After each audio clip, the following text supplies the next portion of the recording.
Hello everyone, जय माँ काली। आज के इस वीडियो में हम बात करेंगे आपकी कुंडली के 10th हाउस की। आपकी कुंडली मैं इसीलिए बोल रही हूँ कि जो भी आज हम जानेंगे वो सब कुछ आप अपनी कुंडली में देख सकते हो। वो हर एक स्थिति आपकी कुंडली में होगी ही होगी। 10th हाउस की, 10th हाउस मीन्स दशम भाव। ये हो सकता है या तो वहां पर कोई प्लैनेट बैठा हो। कौन कौन से प्लैनेट बैठे हैं, अगर वो बैठे हैं तो किस तरीके के रिजल्ट दे रहे हैं। किसी की कुंडली में ये स्थिति होगी कि वहां पर कोई प्लैनेट नहीं बैठा है, लेकिन वहां पर कोई ना कोई प्लैनेट अपनी दृष्टि डाल रहा है। हम वो भी देखेंगे। तीसरी जो पॉसिबिलिटी है वो क्या हो सकती है, वो ये हो सकती है कि उस भाव में ना तो कोई प्लैनेट बैठा है और ना ही कोई दृष्टि डाल रहा है। तब हम उसको कैसे इवैल्यूएट करेंगे। तो यस, ये आपके लिए है क्योंकि हम ये तीनों चीजें आज इस वीडियो में डिस्कस करने वाला है।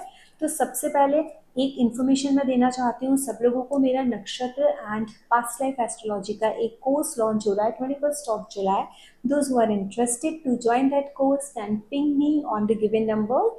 और अगर आप लोगों को ऐसा लगता है कि वैदिक एस्ट्रोलॉजी भी आपको सीखनी है एडवांस लेवल पर, तो एक उसका भी कोर्स स्टार्ट हो रहा है जो हो रहा है 14 जुलाई से।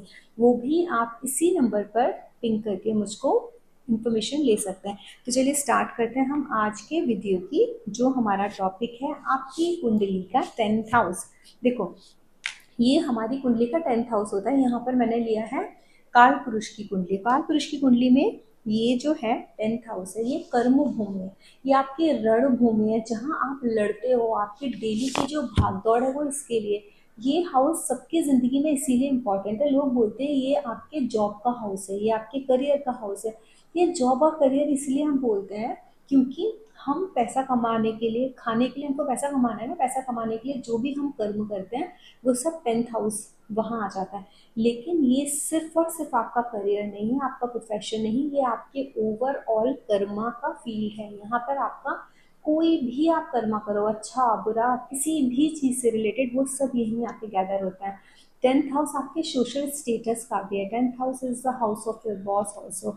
इवन ऐसा नहीं है जो लोग जॉब करते हैं उनके लिए 10th हाउस इम्पॉर्टेंट है। 10th house is important for the home makers also, क्योंकि वो भी हर दिन एक कर्मा कर रहे हैं। अगर आप बिजनेस कर रहे हो तो भी आपका 10th हाउस बहुत मैटर करता है। तो आज हम पढ़ेंगे 10th हाउस की। अब देखिए, यहाँ जो मैं सबसे इम्पोर्टेंट एक बात बोलने जा रही हूँ वो ये है कि 10th हाउस, अगर यहाँ हम स्टार्ट करते हैं सूर्य से। अगर सूर्य यहाँ पर, सोचिए यहाँ पर सन बैठा हुआ है आपका किसी का। अब हम बोलते हैं कि सूर्य यहाँ पे बैठा हुआ है, तो अब ये कैसी आपको किस तरीके की एनर्जी दे रहा है। मतलब आप पॉलिटिक्स में जा सकते हो, आप सरकारी जॉब में जा सकते हो, आप प्रशासन में जा सकते हो, आप बहुत हायर लेवल की जॉब कर सकते हो। ये सारी चीजें इस इंसान की कुंडली में मिलेंगी। इन केस ऑफ ऐसा होता है कि आप को कोई भी ये कंडीशन मीट नहीं करते तो इस इंसान का मन, इसको किसी भी मजबूरी से अगर जॉब करनी भी पड़ रही है तो भी ये इंसान बहुत ज्यादा दिन तक जॉब नहीं कर सकता, क्योंकि सूर्य का जो कर्मा है वो क्या है, चमकना, वो क्या है, राज्य करना, वो क्या है, लीडरशिप क्वालिटीज। वो किसी के दबाव में, किसी के अंडर काम नहीं कर सकता है। तो कुछ दिनों के बाद, अगर ये लोग किसी सरकारी पद पर आसीन नहीं है, तो कुछ दिनों के बाद ये लोग ये ही ट्राई करेंगे कि वो अपने अपनी जॉब को छोड़ के अपना खुद का कुछ काम स्टार्ट करें। तो सूर्य जब 10th हाउस में होगा तो इस तरीके के रिजल्ट देगा। हालांकि यहाँ पर स्ट्रगल भी आपको कराएगा सूर्य। स्ट्रगल किस चीज में कराएगा कि आपको आपके जॉब में स्ट्रगल कराएगा। आपको बहुत मेहनत करके आगे बढ़ना होगा। आपको चमकना है तो बहुत ज्यादा मेहनत करनी है, तभी आप जाओगे आगे। बढ़ना बिना मेहनत के आप आगे नहीं जा सकते। तो सूर्य डिसिप्लिन चाहता है आपसे। मेहनत करने के इंसान को डिसिप्लिन चाहिए। ऐसा नहीं कि आज सुबह हम इतने बजे उठे, हमने काम कर लिया, आज हमारा मन नहीं है, हम नहीं उठेंगे तो नहीं काम कर पाएंगे, हम थोड़ा लेट शुरू करेंगे, कंप्लीट नहीं हुआ तो कोई बात नहीं, हम कल पर डाल देंगे। तो जहाँ ये चीज आ जाएगी वहां सूर्य आपको अच्छे रिजल्ट नहीं देगा। तो you have to be very very discipline if you are into this, into this situation. मतलब आपका सन अगर 10th हाउस में है तो। इसके बाद हम बात करते हैं चंद्रमा की। अगर चंद्रमा यहाँ पर आपका बैठा है तो ये इंसान बहुत कहते हैं ना, बार बार जॉब चेंज करना, बार बार प्रोफेशन चेंज करना, बहुत सारी चीज़ें दिमाग में आना है कि मुझे ये चाहिए, मुझे वो चाहिए, मैं ऐसा कर लेता हूँ, वैसा कर लेता हूँ। बहुत सारे आइडियाज कॉन्स्टेंटली आएंगे। मन काम में नहीं लगता है, चंचलता है। एक से ज़्यादा काम करने के लिए आप उत्सुक रहोगे। आपको ऐसा सेटिस्फेक्शन नहीं मिलेगा एक काम में, आपको लगेगा कि एक से ज़्यादा काम करने चाहिए। इस तरीके से आप अपने 10th हाउस को यूज़ करोगे। इन द सेम वे अगर आपका यहाँ पर वीनस बैठ गया है, सोचो वीनस अगर आपके यहाँ पर बैठे हैं तो वीनस आपको बैठ करके यहाँ पर बोलते हैं कि ये इंसान चमक धमक से रिलेटेड, मीडिया से रिलेटेड, जहाँ जहाँ थोड़ा शो करने की चीज़ हो, जहाँ दिखाना हो, जहाँ फैशन हो, उस तरीके की चीज़ों से रिलेटेड काम करेंगे। जहाँ ज्ञान हो, वीनस, लोग सिर्फ वीनस को इसी चीज़ से कनेक्ट करते हैं कि जहाँ फैशन है, ज्वेलरीज हैं, आपका आपका टीवी इंडस्ट्री है, ग्लैमर है, वीनस उसी का काम करता है। नहीं, ऐसा नहीं है। वीनस आपके खोए हुए लाइफ पर्पस को भी दिखाता है। तो सोल लेवल पर जो ज्ञान रिलेटेड वर्क है, वीनस जब यहाँ पर आता है 10th हाउस में, तो इंसान उस तरीके का भी कार्य करता है। वो गुरु है तो वो किस तरीके का ज्ञान लोगों में बांट रहा है, किस तरीके से चीज़ों को, लोगों को मेंटोर कर रहा है, यहाँ वो चीज़ आ जाती है। तो मेंटोरशिप भी आ जाती है, आप लोगों को गाइड करने लगते हो। उसके बाद अगर हम बात करें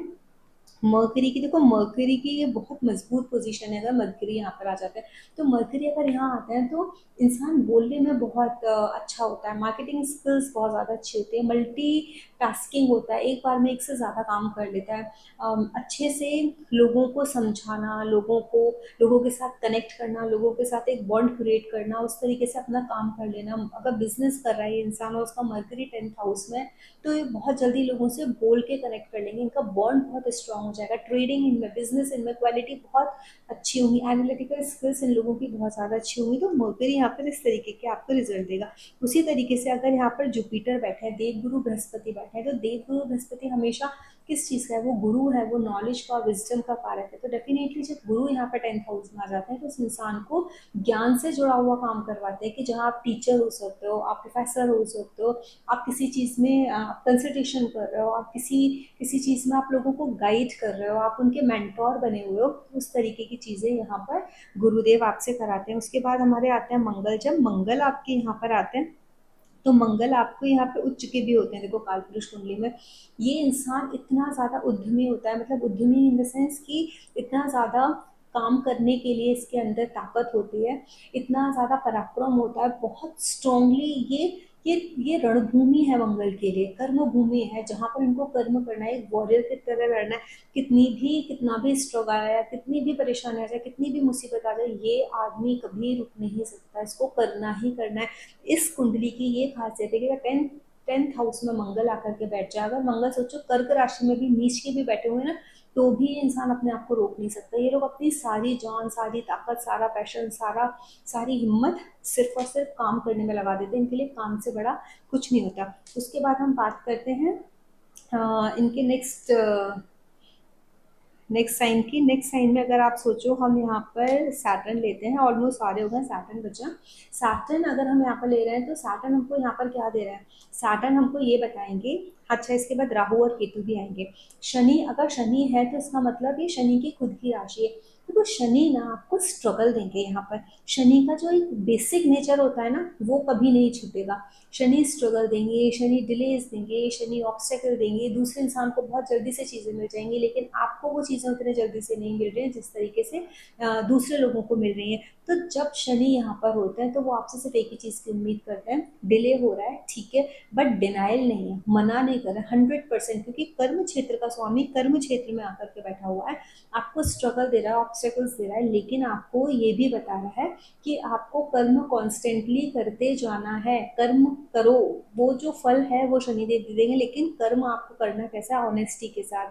कहीं भी अगर आपने बेईमानी जरा सी भी की, ये शनि आपकी जो करियर है ना उसको खराब कर देंगे। आपके करियर में लोग बोलेंगे कि मेरा शनि तो यहाँ पर बैठा हुआ है, वो तो मुझे बहुत अच्छे रिजल्ट देने चाहिए, पर शनिदेव आपको रिजल्ट अच्छे नहीं देंगे। क्यों? क्योंकि वो जस्टिस लविंग है, जो करोगे कर्म का फल मिलेगा। तो जब भी शनि होता है ना तो बहुत केयरफुल रहना पड़ता है आप लोगों को।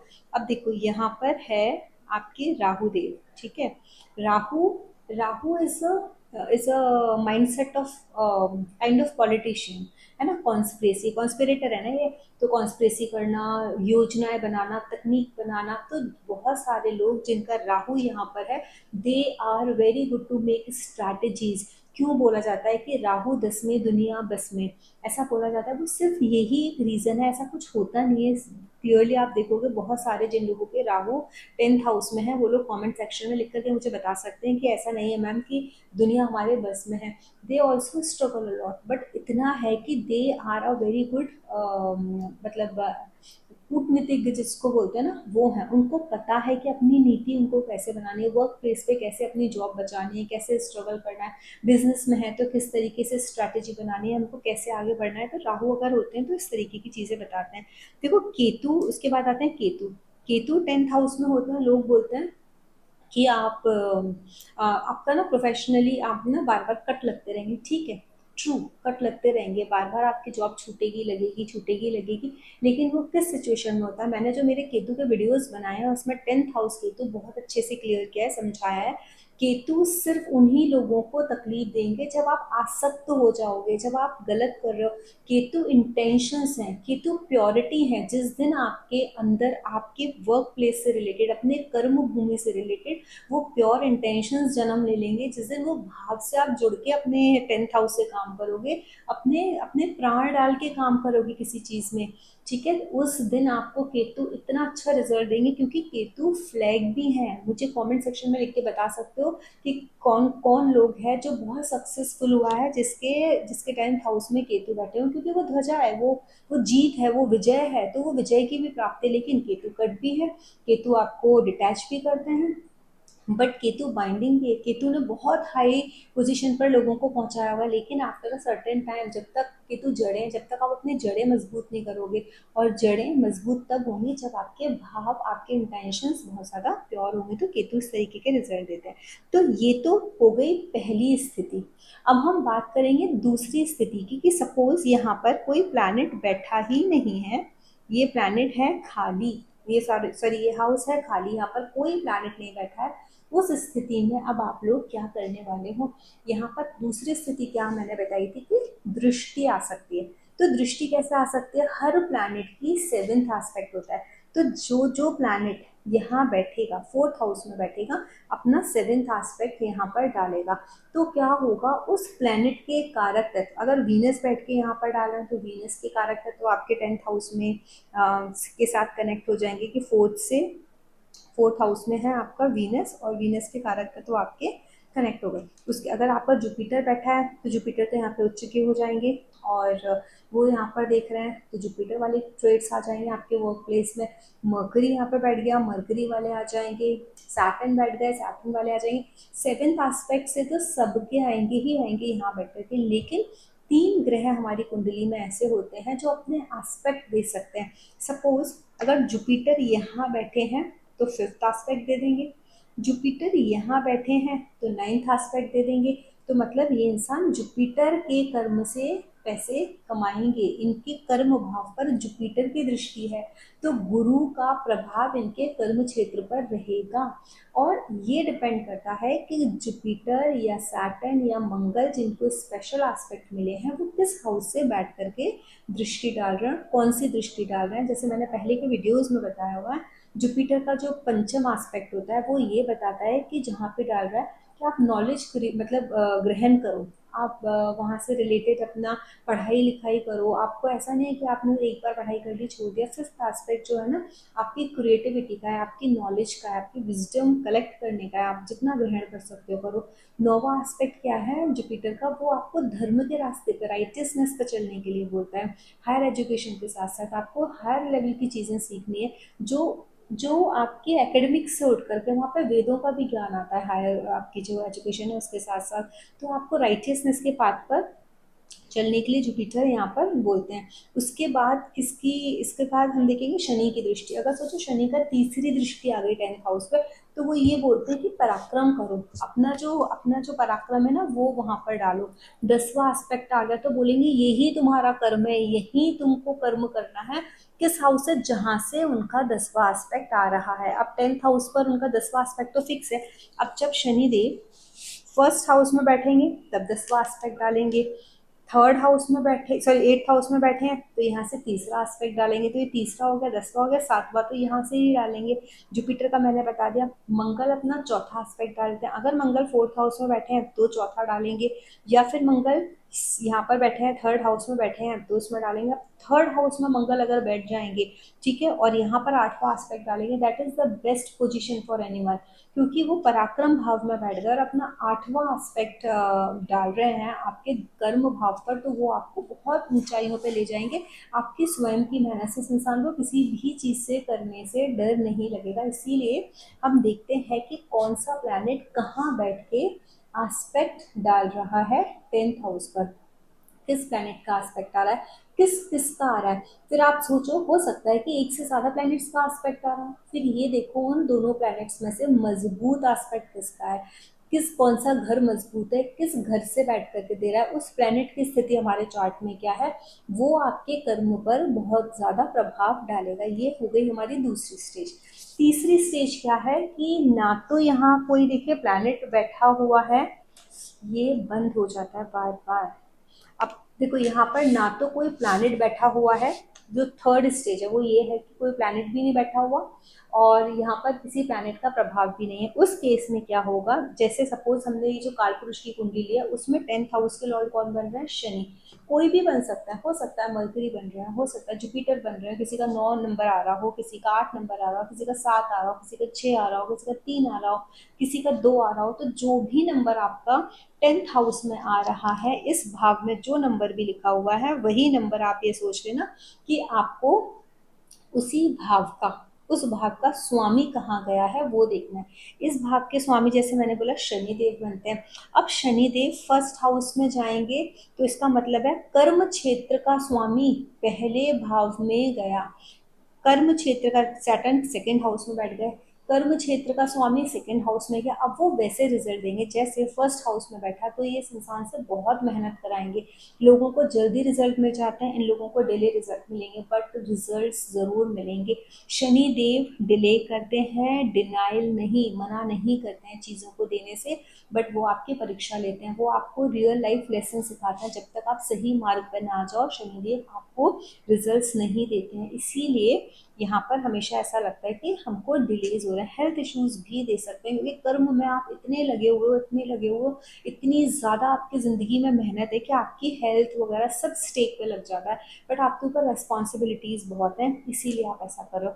अब वही शनिदेव सेकंड हाउस में, अब सेकंड हाउस का आपके कुटुंब का है, परिवार का, आपकी जिम्मेदारी, आपका कर्म परिवार की तरफ भी बनता है, उसका क्षेत्र का स्वामी यहाँ पे आके बैठे हैं। लेकिन ये निश्चित है धन भाव में बैठा है कर्म क्षेत्र का स्वामी, आप धन भी कमाओगे, परिवार पर भी खर्च करोगे, सब कुछ मिलेगा आपको। ऐसा हो नहीं सकता कि आप अपने जीवन में धन ना कमाओ। लेकिन शनि देव के जो क्राइटेरिया है, देखो यहाँ शनिदेव हो या कोई भी प्लैनेट हो, हर प्लैनेट ये बोलता है कि आपको जो उसके ट्रेड्स हैं, उस प्लैनेट के ट्रेड्स हैं, जैसे अगर जुपिटर होते हैं, यहाँ पर जुपिटर क्या बोलते हैं, ज्ञान की बात करो ना, मुंह से ऐसा बोल के समझाओ, क्योंकि सेकंड हाउस स्पीच भी है, जो लोगों को, लोगों की जिंदगी को अच्छा बनाने के लिए कंट्रीब्यूट करे, विजडम क्रिएट करे, नॉलेज लोगों को दे, तब आप पैसा कमा सकते हो, उससे पैसा कमाओगे। शनिदेव बोलेंगे बहुत पैसा कमाना है ना, तो ठीक है मेहनत करो, परिवार के लिए करो, ठीक है, अपने संस्कारों को अच्छा करो, मुंह से कटु मत बोलो।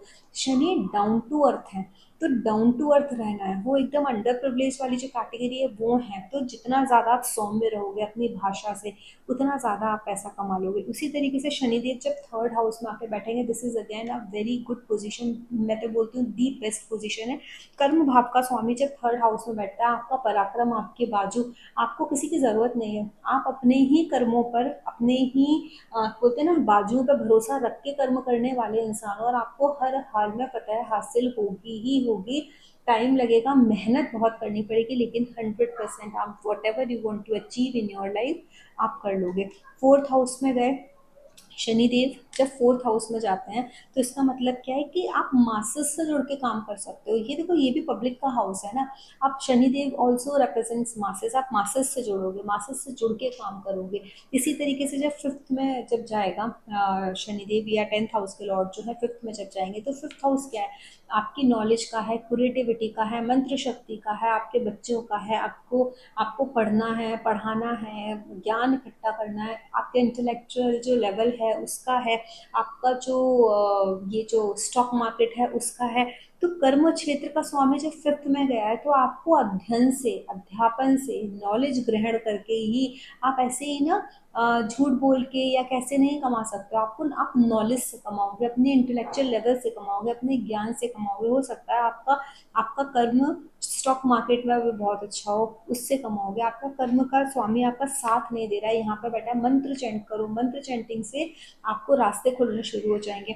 उसके बाद 10th हाउस का लॉर्ड जब 6th में जाता है, that is also a very good position, क्योंकि ये अर्थ त्रिकोण है, अर्थ त्रिकोण का स्वामी अर्थ त्रिकोण में गया, ये भी बहुत अच्छी एक पोजीशन बनाता है। 6th हाउस आपकी डेली एक्टिविटीज है, आपका सेवा भाव है, आपकी जो सेवाएं हैं वो यहाँ से जुड़ रही हैं। आपको किस तरीके की सेवाएं देनी है वो आपको बताता है। जो भी यहाँ का प्लैनेट है वो आपको कनेक्ट करेगा। इसी तरीके से 7th हाउस है, वो आपको आपके स्पाउस के प्रति आपकी ड्यूटीज हैं, आप वो कंप्लीट करो। ये आपका, आपके जो सामने आता है, जिस किसी के भी साथ आप डील करते हो उसके साथ ऑनेस्टी के साथ डील करो। ये बिजनेस भाव है। तो जब 10th हाउस का स्वामी इसमें आपके 7th हाउस में जाता है तो बताता है कि ये इंसान आज नहीं तो कल, कल नहीं तो परसों अगर जॉब कर भी रहा है तो भी ये बिजनेस में आ जाएगा, ये स्वयं का काम करेगा, इसको कहीं ना कहीं से आइडिया आ जाएगा काम करते करते, और ये करेगा बिजनेस। उसके बाद अगर 8th हाउस में 10th हाउस का स्वामी है, 8th हाउस आपके ससुराल हो सकता है, आप अपने ससुराल पक्ष के साथ जुड़ के काम कर रहे हो, आप ऑकल्ट फील्ड में हो,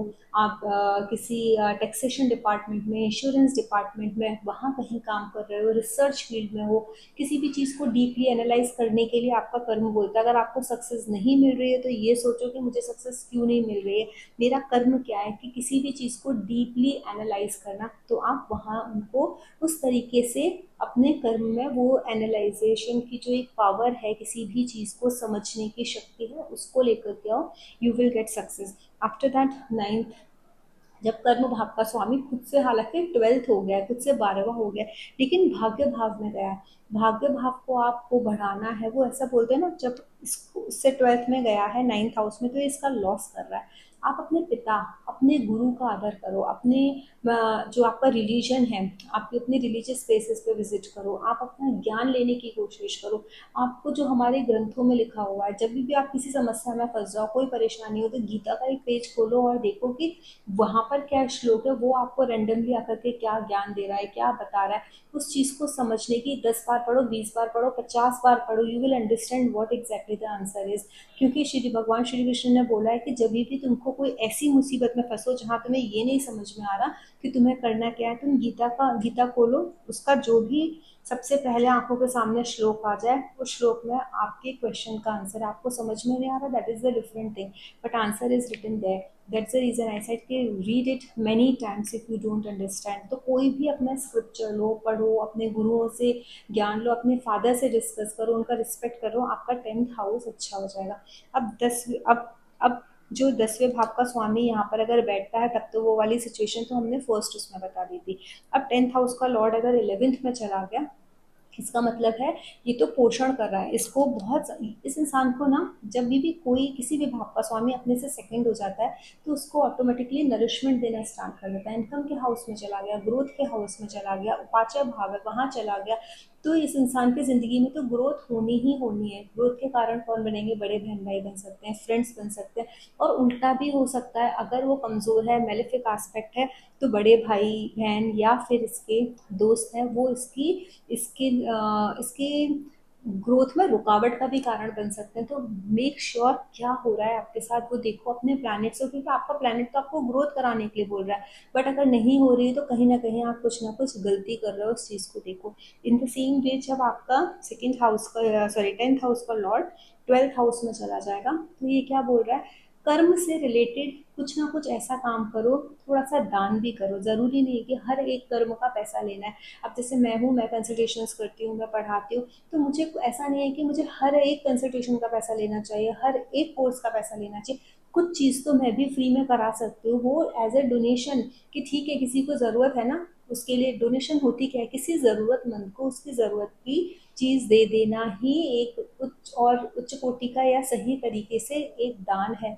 जिस चीज़ का आई don't remember the name of I don't remember the name of that guy, छोटा सा एक बच्चा, एक स्टोरी पढ़ी थी मैंने, जो गीता प्रेस का कल्याण आता है उसमें, उन्होंने मम्मी ने ही मेरे को सुनाई थी या मैंने पढ़ी थी, आई डोंट रिमेम्बर, बट उसमें मैंने ये पढ़ा था कि जब उनके पिता ब्राह्मणों को गायों का दान कर रहे थे, तो वो जितनी भी बीमार गाय थी ना, जो एकदम जो जो दूध नहीं देती थी, बीमार थी, जो उनके ऊपर बोझा थे, उन गाय को दान कर रहे थे। तो उस बच्चे ने, छोटे बच्चे ने बोला था कि पिताजी आप ये क्या कर रहे हो, आप तो पुण्य कमाने की जगह आप पाप कमा रहे हो। वो ब्राह्मण वैसे भी इतने गरीब हैं, वो दान पर, भिक्षा पर उनकी जिंदगी चलती है, और आप उनको उन गायों को दे रहे हो कि जिन गायों की उनको लालन पालन करना भी उनके लिए मुश्किल है, उनके लिए वो किस काम का वो दान।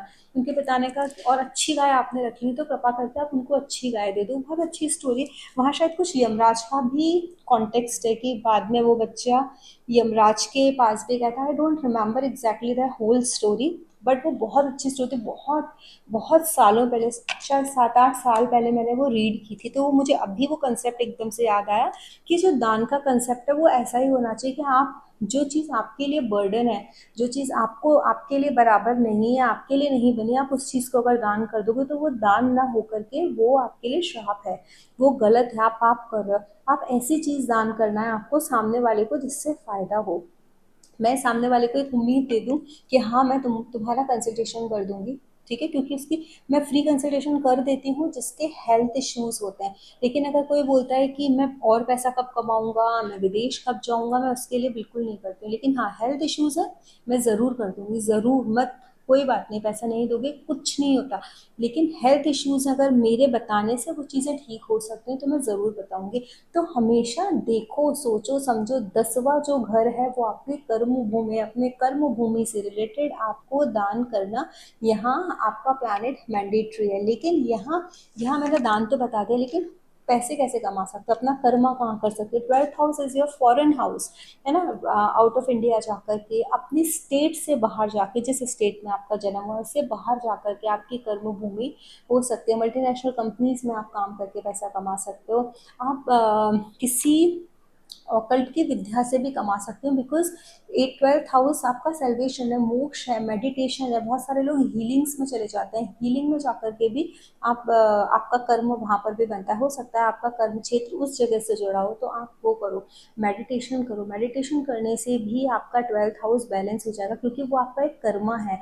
Donation is the part of your karma, meditation is a part of your karma. Your soul has to, now in this life your soul needs to search for the salvation, that is your karma. तो ये सारी चीज़ें इस तरीके से हम 10th house से देखते हैं कि आपके 10th हाउस की सिचुएशन क्या है, what your 10th house is asking you to do in this life time. और कैसे, देखो, हर एक चीज़ में एक बैलेंसिंग है, एनर्जी को बैलेंस करना आना चाहिए। आपको ये पता है कि आपका ये 10वें भाव का स्वामी है, यहाँ पर बैठ गया जाकर के, उस हाउस के एट्रीब्यूट्स, मतलब कर्म में वो चीज़ आनी मैंडेटरी है। अगर वो चीज़ आपके कर्मों का हिस्सा नहीं है, इसका मतलब क्या है, आप सक्सेस नहीं पा सकते अपने कर्म में। तो ये था छोटा सा वीडियो, और ऑलरेडी मैंने इन्फॉर्मेशन दे दी है। मेरे नक्षत्र एंड पास्ट लाइफ एस्ट्रोलॉजी का एक कोर्स आ रहा है, वो भी ज्वाइन कर सकते हैं। साथ में एडवांस एस्ट्रोलॉजी का भी एक कोर्स इंट्रोड्यूस हो रहा है in the month of July, दोनों कोर्सेज को ज्वाइन कर सकते हैं। सारी इन्फॉर्मेशन आपको स्क्रीन पर, ये जो दिया हुआ नंबर है, इस पर मिल जाएगी, तो आप लोग बात कर सकते हैं मेरे से या मेरी टीम से। जय मां काली। वीडियो अच्छा लगा तो प्लीज़ लाइक शेयर सब्सक्राइब ज़रूर करें।